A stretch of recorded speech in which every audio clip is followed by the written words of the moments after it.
গল্প সিনেমায় নয়, কল্প কাহিনীতে নয়, নয় কোনো মহাকাব্যে। লাখো ভক্তের মতে ঢাকাই সিনেমার অপ্রতিদ্বন্দ্বী কিং শাকিব খান, এমনটাই দাবি করেন শাকিব ভক্তরা। তাদের কারো কাছে তিনি অভিনয়ের ইনস্টিটিউট, কারো কাছে তিনি সমগ্র এশিয়ার সর্বশ্রেষ্ঠ হিরো, আবার কেউ তাকে দেখেন বিশ্বের সব থেকে সুদর্শন পুরুষদের মাঝে অন্যতম হিসেবে। Yes, he is the mega star Shakib Khan. তুমি সব কি বলছো? ঠিকই বলছি আপা।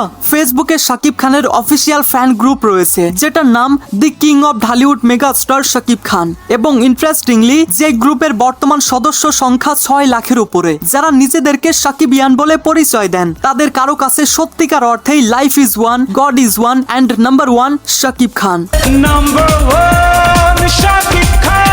কিং খানের সিনেমা সহ সব ধরনের কাজের আপডেট থেকে শুরু করে শাকিবিয়ানদের প্রত্যাশা, মতামত সবই ব্যক্ত করে থাকেন এই অফিসিয়াল গ্রুপে। প্রিয় নায়ককে নিয়ে স্মৃতিচারণ, বিশেষ দিনের নায়ককে অভ্যর্থনা জানানোর পরিকল্পনাও করা হয় এই গ্রুপে। এমনকি শাকিবের বিরুদ্ধে কোনো ষড়যন্ত্রের গন্ধ পেলে সারাদিন না খেয়ে কাটান গ্রুপের কেউ কেউ, এমনও ঘটনা আছে। বলো কি, তুমি সত্যি বলছো? হ্যাঁ, 2023 সালের 17 আগস্ট দীর্ঘ 9 মাস আমেরিকা থাকার পর শাকিব খান দেশে ফেরায় আনন্দ মিছিল করে তাকে ওয়েলকাম জানিয়েছিলেন গ্রুপের অনেক সদস্যরা। বাট আফসোস আমি যেতে পারিনি, কারণ আমার বাসা ঢাকা থেকে অনেক দূরে, বাড়ি থেকে যেতে দেয় না ভাই।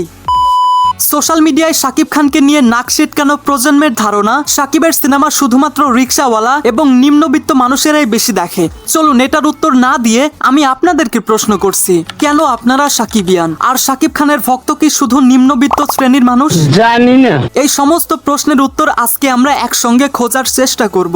So this is going to be an very interesting video. তাই ভিডিও শুরু করার আগে চ্যানেলটা সাবস্ক্রাইব করুন। আরে বাহ, আপনাকে ম্যানি ম্যানি থ্যাঙ্কস।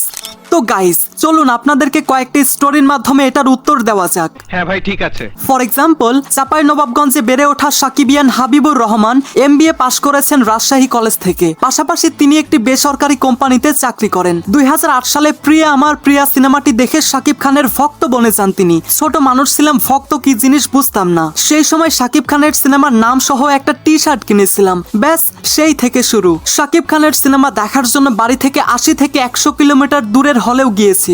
কাজের জন্য বা ঘুরতে যেখানেই যাই না কেন, সেখানেই প্রথমে আমি সিনেমা হল খুঁজি। আর হলে যদি শাকিবের সিনেমা চলে তাহলে তো আর কোনো কথাই নেই, সেটা আমি কখনোই মিস করি না। বাপ রে বাপ, বড় ভাবের কথা কইতেছো দেখি। তিনি আরো বলেন, আমি একইদে সর্বোচ্চ 4টা সিনেমা দেখেছি, এবং সেটাও শাকিব খানের। আমি বিশ্বাস করি না। তিনি কেন শাকিব খানের ভক্ত? এমন প্রশ্নের জবাবে তিনি বলেন, ভালোবাসার তো কোনো স্পেসিফিক কারণ বলা যায় না, তাই না? প্রথম শাকিব খান যতক্ষণ পর্দায় থাকতেন ততক্ষণই সিনেমা দেখতে ভালো লাগতো। ওনাকে ছাড়া কিছুই বুঝতাম না তখন। উনি ক্যামেরার সামনে থাকলেই ব্যাস 7 খুন মাফ। পৃথিবীর সমস্ত জায়গায় বিনোদনের সর্বোচ্চ মাধ্যম সিনেমা, সেখানে আমাদের দেশকে প্রায় 2 যুগ ধরে লিড দিচ্ছেন শাকিব খান। বাংলাদেশের একমাত্র মেগাস্টার বলা যায় তাকে। জি হ্যাঁ, এটা পার্সোনালি আমি নিজেও মানি। আপনার বুদ্ধি ভালো। এদিকে এই প্রসঙ্গে শাকিব খানের আরেক নারী ভক্ত রহিমা আফরোজ ইভা জানান, আমি একজন ইউনিভার্সিটি স্টুডেন্ট। নতুন প্রজন্মের একজন হয়ে আমার অবশ্যই নতুন নতুন নায়কের ফ্যান হওয়া উচিত, কিন্তু না, আমি এমন এক পুরুষকে দেখেছি যাকে দেখলে অন্য রকম একটা অনুভূতি খুঁজে পাই। আমি এমন এক পুরুষের অভিনয় দেখেছি যাকে দেখলে সারা পৃথিবীর আর কোনো নায়কের অভিনয় দেখতে ইচ্ছে করে না। আমি এমন একজন পুরুষকে দেখেছি যাকে দেখলে মনে হয় যেন স্বর্গের কোনো মানুষ পৃথিবীতে নেমে এসেছে। আপনারা অবশ্যই আমার স্বপ্ন তুমি সিনেমাটি দেখেছেন। এটা এমন একটা সিনেমা যেটা আমার মতো বয়সী যে কোনো মেয়ে মন দিয়ে দেখলে এই রহস্যময়ী পুরুষের প্রেমে পড়ে যাবে। আর এই রহস্যময়ী পুরুষ আর অন্য কেউ না, তিনি হলেন আমাদের সবার নয়নমণি, বাংলাদেশ ফিল্ম ইন্ডাস্ট্রির গর্ব, ঢালিউড রাজকুমার কিং খান, নাম্বার 1 শাকিব খান।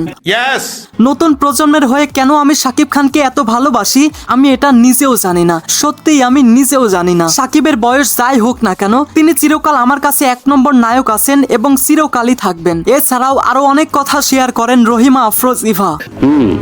আমি অলরেডি খবর পেয়েছি। বাংলাদেশে এমন হাজারো শাকিবিয়ান রয়েছে এবং তাদের প্রিয় তারকা শাকিব খানকে নিয়ে আলাদা আলাদা স্টোরি রয়েছে। তো শাকিবিয়ান বন্ধু এবং বান্ধবীরা, আপনাদের যদি এইরকম কোনো ক্রেজি স্টোরি থেকে থাকে তাহলে অবশ্যই সেটা কমেন্টে জানাবেন, আর আমি সেটা নিয়ে আলাদা একটা ভিডিও বানাবো। আমাদের একমাত্র superstar Shakib Khan, only one superstar Shakib Khan, number 1 Shakib Khan. তো গাইস, শাকিব খানকে নিয়ে আমারও একটা স্টোরি রয়েছে যেটা অনেক ক্রেজি। বলো বাবাজি। তো ঘটনা হয়েছিল এমন, আমি যখন 2018 সালে এসএসসি পরীক্ষা দেই, সেই সময়টাতে শাকিবের একটা সিনেমা রিলিজ হয়। আর যেদিন আমার পরীক্ষা হচ্ছিল সেদিনই শাকিবের সিনেমা প্রথম দিন রিলিজ করা হচ্ছিল। শাকিবের সিনেমা বলে কথা, প্রথম শো দেখতে না পারলে তো ভালো লাগবে না, বিকজ আই এম এ শাকিবিয়ান। क्या बात है सर, क्या बात है सर। আর তোমরা হয়তো জানো এসএসসি পরীক্ষা 10টা থেকে শুরু হয়ে 1টা পর্যন্ত চলতে থাকে। তো কি করছিলাম, পরীক্ষা শেষ হওয়ার 30 মিনিট আগে খাতা জমা দিয়ে সোজা সিনেমা হলে চলে গিয়েছিলাম। এবং ইন্টারেস্টিংলি আমি সেই সাবজেক্টে অনেক ভালো মার্ক পেয়েছিলাম এবং অনেক ভালোভাবেই পাশ করেছিলাম। এখন যে স্টোরিটা আমি বললাম, এটা যদি আমার বাড়ির লোক জানে তাহলে ঝাঁটার বাড়ি খাওয়া লাগবে। তেমনি সেই গ্রুপে শাকিব খানের নানা বিষয়ে আপডেট পোস্ট করে থাকেন আরেক ভক্ত জাহিদ হাসান। তার ভাষ্য মতে বাংলাদেশের সিনেমা দর্শকদের অধিকাংশই শুধুমাত্র শাকিব খানের সিনেমা দেখার জন্যই হলে যান। এমনকি শাকিবিয়ানরা শুধুমাত্র ফেসবুক পোস্টেই আটকে থাকে না, প্রিয় তারকাকে হলে গিয়েও সাপোর্ট করেন। শাকিব সবার থেকে আলাদা, কারণ সে তার কাজটাকেই বেশি ফোকাস করে। সে কাজ নিয়েই ব্যস্ত থাকে, তার সামনে যা আছে সেটাই দেখে। পেছনে কে কি বলছে বা কি করছে সেটা নিয়ে সে মাথা ঘামায় না। কথা কি ক্লিয়ার না ভেজাল আছে? এই জন্য সে সবার সামনে আছে এবং সবার সামনেই থাকবে। আর কিছু? অবশ্যই চাচা, কি যে কন। ঠিক আছে ঠিক আছে। এডুকেটেড পার্সনরা হয়তো সবার সামনে তাকে নিয়ে এত কথা বলেন না, কিন্তু তাদের অনেকেই শাকিব খানের ফ্যান। আমার পরিচিত ডাক্তার, ইঞ্জিনিয়ার সহ নানা কর্মক্ষেত্রের উচ্চ শিক্ষিত মানুষ শাকিব খানের সিনেমা দেখেন। আবার অনেক মানুষ অযথাই তাকে নিয়ে সমালোচনা করে। আরে ভাই, সবারই ভালো খারাপ দিক রয়েছে। তিনি যতটুকু ডিজার্ভ করেন তার থেকেও অনেক বেশি সমালোচনা করা হয় তাকে নিয়ে। তাও সত্য। তবে পার্সোনালি যদি আমি বলি, শাকিব খান যদি বাংলাদেশের হিরো না হয়ে বলিউড অথবা হলিউডের হিরো হতো, তবে জাদুঘরে সালমান খান এবং টম ক্রুজের মতো তারও মোমের মূর্তি থাকতো। বস, তোমাকে স্যালিউট। তো গাইস, আপনিও কি আমার মতো একজন পাক্কা শাকিবিয়ান?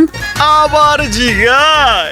যদি হয়ে থাকেন তাহলে কমেন্ট বক্সে শাকিব খানকে নিয়ে আপনার একটা পাগলামির গল্প লিখে যাবেন। আমরা সেটা শুনতে চাই এবং সেটা নিয়ে আমি একটা আলাদা ভিডিও বানাবো।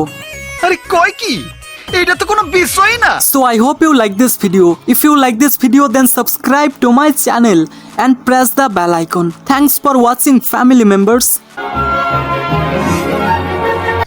इतनी खुशी मुझे आज। Yes, you all are my family members.